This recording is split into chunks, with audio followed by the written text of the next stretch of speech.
Welcome to Reconstructing Vanished Languages, Part C, the Indo-European family, and we're also going to talk about the Germanic subfamily of that. This is where the rubber hits the road. This is where we talk about what knowledge was produced by the development of the comparative method and the principles of regularity and Grimm's law and all the things that we learned in the last video. So, looking here, you can see a map on the left quadrant, upper left quadrant here, which shows the time that Indo-European arrived in different regions of Eurasia. You can see that it was been in Anatolia, modern-day Turkey, for a very, very long time, and it's been in up here in sort of the Caucasus region for a long time, and for 8,500 years ago, there's evidence of Indo-European stuff in this region, and so it's kind of an odd chart to read, but maybe you'll find it interesting. I don't know. Let's talk about Indo-European philology. Sound changes like Grimm's law helped construct relationships in the 19th century between Indo-European languages by finding predictable patterns of correspondence. And it allowed scholars to distinguish Germanic languages from older Romance languages such as Latin and Greek. Greek is not a Romance language. I don't know why that's written like that. And from modern Romance languages such as French and Spanish. Indo-European philology was also taken up by Romantic and nationalist views. We talked about the Grimm's brothers as being interested in the roots of the German people, and this was in part inspired by the rise in nationalism in the early 19th century and the reconception of states as belonging to people. This is originally a democratic and progressive movement, even though we can sometimes think of nationalism as reactionary now. At the time, it imagined states as the property of their people and not as the property of, kings and dukes who personally owned land. Now, of course, the problem comes with then how do we conceive of that people, right? The ethnos, what unites them? Culture, language, blood. These are some of the things that people were interested in the 19th century. Another word for Indo-European in the 19th century and in the early 20th century was Aryan. The word Aryan, that root is related to a root that means noble or aristocratic. It's actually in the word, the same root is in arete in Greek, which is where aristocrat comes from, which is the rule of the excellent. The high ones. Aryan comes from a Sanskrit word for people that came into the Indus River Valley a long time ago, but it's also the same root that is in Armenian, Iranian, and Irish, Ireland. So all of these different peoples had connections to this culture. Obviously, the word Aryan fell out of fashion because Nazis poison everything that they touch, but that's fine. Indo-European is perfectly descriptive and adequate. I certainly have no attachment to the word Aryan. But the Indo-European philology, if you read the very last bit in Old English, is something that we need to handle with care because of its associations with racist and colonial views, to be honest.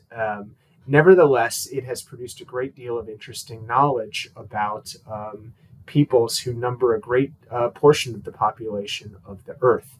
The comparative method, which aided the discovery of the Indo-European languages in its various branches, also inspired developments in biology, the theory of evolution, the idea of descent in different directions from a common ancestor. But as I was saying, in connection with the interest in blood and pedigree, people in Europe had been drawing family trees for many, many, many centuries, precisely because of those kings and the dukes and trying to figure out who belonged to the nobility and who owned land and what. So there are these habits of mind that all kind of came together and got mixed around in the 19th century into ways that were sometimes scientific, sometimes pseudoscientific, sometimes very valuable, and sometimes dangerous. So this was Indo-European philology in the 19th century. Early Indo-European to Germanic sound shifts were discovered by early 19th century philologists such as the Grimm brothers and Werner.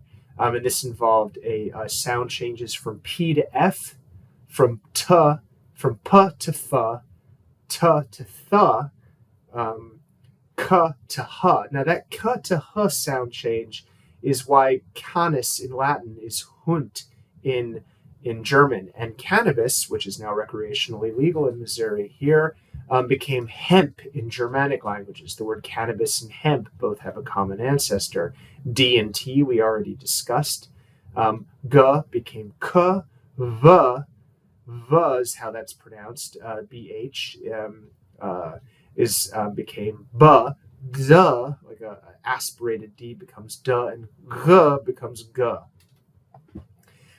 All of these changes together form a chain shift. V, B, P, F. The, D, T, Th. R, G, K, H. Or H. As you can see, you can see this illustrated on Figure 3.6 in Van Gelderen's History of the English Language. Sound change laws like this were identifiable in other branches of Indo-European too, and by analyzing these specific patterns and chain shifts in the various branches, the philologists determined the branches of Indo-European. And here is pictured Figure 3.5, the branches of Indo-European. From Proto-Indo-European, the imagined original language, although now we think that maybe it wasn't one language, there were multiple dialects or multiple versions that all influenced each other, and the fantasy of a single common source was just a kind of habit of mind that liked to imagine a single pure origin or identity that went with those 19th century ways of thinking. The Indo-European language or small cluster of languages in Anatolia and the Caucasus had a number of branches, and those included Anatolian, which was spoken by the Hittite people, which if you might be familiar with if you're a reader of the Bible. Indo-European also spawned Hellenic, from which Greek comes. And there were a number of Greek dialects, of which one major one survives now. Indo-European also spawned the Indo-Iranian family of languages, which includes modern Iranian as well as Hindi and other Indic languages.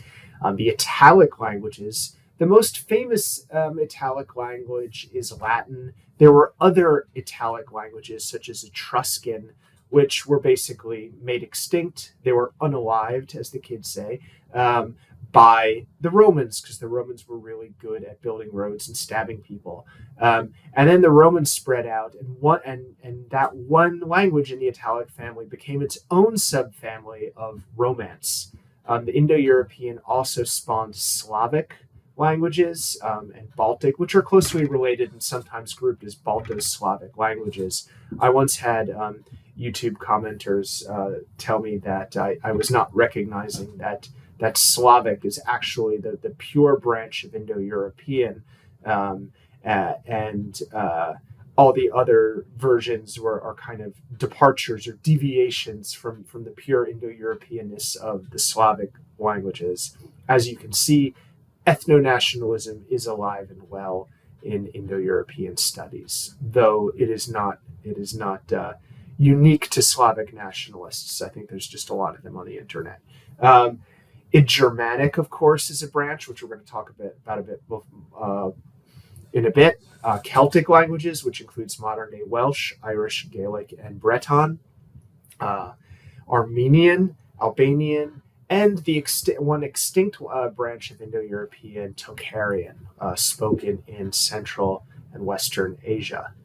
These are the branches of Indo-European. We're going to zoom in on Germanic, because English is a Germanic language. And here now you can see Figure 3.8, the branches of Germanic. These include East Gothic, which is extinct, or the East branch of Germanic, East Germanic, which included Gothic languages. And the Gothic languages are extinct because mostly the people who spoke Gothic languages went to places where they where other very established language families and prestigious language families such as Latin and Romance were spoken, and so those speakers basically adopted the language of the place they came to. These include the Ostrogoths who went to Italy and the Visigoths who went to Spain. What we know of the Gothic language mostly comes from one Gothic Bible from the early Middle Ages. The two surviving branches of Germanic are West Germanic and North Germanic. From North Germanic comes Icelandic, Norwegian, Danish, and Swedish, as well as Faroese, which I've never heard of. I'm going to have to Google that later. But these are, the Nordic languages. And then the West Germanic languages include Dutch, which survives, Low German, which is here in the Midwest, you'll hear Low German spoken by Amish people and Mennonites. It's different than the High German spoken, which is another branch of West Germanic, but the High German spoken by Germans in this day, the national language of Germany and Austria, and one of the national languages of Switzerland, is its own kind of German, not the same thing as Germanic. The West is the West Germanic is the North includes North Sea Germanic, which included Anglo-Frisian, which turned into English, and Frisian, a language that is still spoken in the Netherlands. Old Saxon turned into Low German, and Old Dutch turned into Dutch. Here's a fun fact: the word Dutch is related, obviously, to the word Deutsch. The word Deutsch is related to the word the Romans gave to, or that was given by Latin speakers to German speakers at one point, which was Teuton, or Teuton, like Teutonic, like the Teutonic Knights. Now that word is related to an Old English word, theod, which meant the people. So the word Deutsch or theod, Dutch, all comes from a common root that means the people. So it was the language of the people. As in the earlier Middle Ages, the church spoke Latin, but the people spoke Peopleish or Deutsch or Theodisch. I learned this from an excellent podcast by Mark Sundaram and Avon in the Alliterative podcast, it's called, and they have YouTube and other properties that are worth checking out if you're interested in this kind of philological stuff. So those are the branches of Germanic. We can follow our branch from Germanic to West Germanic to North Sea West Germanic to Anglo-Frisian, which would have been spoken about 1800 to 2000 years ago, to Old English, which would have been spoken from about 1500 to 1,000 years ago, give or take a century, and that takes us up to English. So we have our prehistory here now. We've done it. We've gotten there. Now there are limits to the comparative method, and those are worth discussing. The comparative method does not give us exhaustive knowledge of everything, and it has some drawbacks to it. For one thing, it assumes complete and permanent separation between language communities. There's this idea that, like Darwin's finches on the Galapagos Islands, once the Indo-Iranians go that way and the Balto-Slavic people go that way, they're never going to interact with each other, so that these sound change laws are just going to operate purely in a vacuum. This is seldom the case. The limitations of the comparative method assumes language change always goes in the direction of divergence rather than convergence. That languages will always grow farther apart the longer that they're apart, and there's no necessary reason to assume that. One of the other drawbacks of the comparative method, or limitations of it, is that by analogizing linguistic change to familial descent, it produces conceptual distortions that reify specific languages as discrete and unchanging. Those were a lot of big words. Let me explain that in plainer English. Philologists talk about mother languages and daughter languages, right? And sister languages. So like Greek and Latin would be sister languages, and they would both be daughter languages to an earlier Kentim language, which is one of the two fundamental splits of early Indo-European. Now, we're not getting deep into Indo-European philology in this. There's a lot more to know.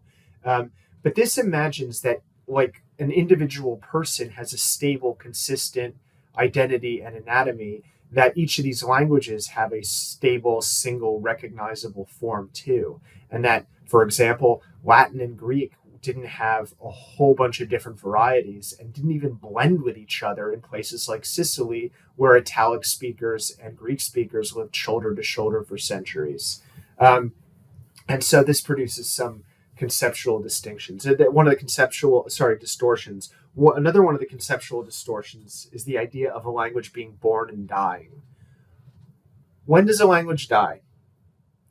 A language dies when the last living speaker stops speaking it, and that's when a language goes extinct. So, for example, if you have a people, let's say in a remote island of Indonesia, who are entirely uprooted by development, deforestation, whatever, and that entire group of people moves to Jakarta and within 2 generations stops speaking their ancestral language to speak Indonesian, that language has died. But if a language changes slowly from generation to generation, till one day they realize, as like what happened in the 800s when they tried to reform the liturgy in the Catholic Church, and they thought that we're just speaking Latin. We're Romans. We've been speaking Latin forever.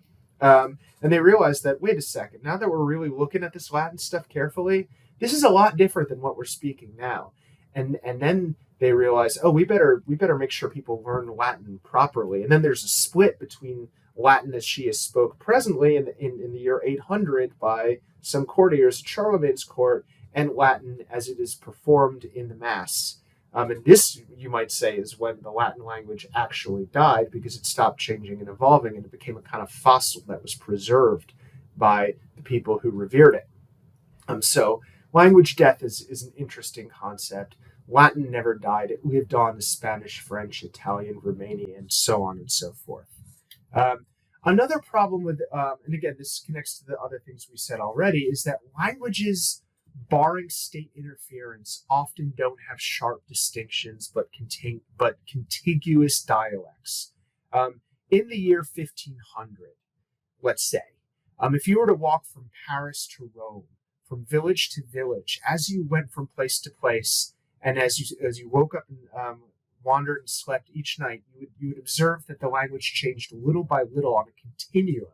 It's not like you crossed a border and suddenly people stopped speaking French and then started speaking Italian.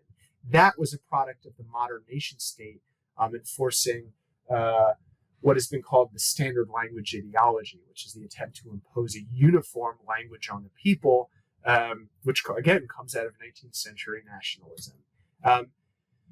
In the 19th century, a guy named Johannes Schmidt proposed a wave theory that modeled the relationship between languages as overlapping kind of puddles or spheres of mutual influence rather than a family tree of one-way descent. This is interesting stuff. People can get really fascinated on it.